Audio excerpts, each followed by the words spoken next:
சத்திய யுகத்தில் தர்மம் 4 காலில் நடந்து கொண்டிருந்தது. திரேதா யுகத்தில் 3 காலில் நடக்க ஆரம்பிச்சது. துவாபர யுகத்தில் 2 காலில் தான் சத்தியம் நடந்தது.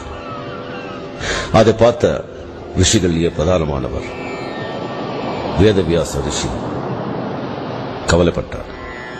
கலிகாலம் எப்படி இருக்கும், என்ன ஆகும் அப்படிங்கிறது அவருக்கே தெரியவில்லை. அவருடைய மகனான சுகபிரம்ம முனியை கூப்பிட்டு கலிகாலத்தை பத்தி கேட்டார்.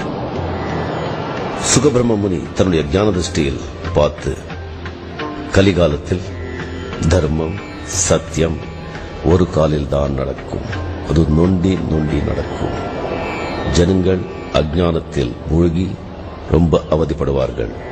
யோகிகள், முனிகள், ரிஷிகள், ஞானிகள் குகைகள்லையும் காடுகளிலையும் மலைகள்லையும் அடங்கிடுவாங்க. அரைக்குறை தெரிஞ்சவங்க சிலர் தங்களை ஞானி என்று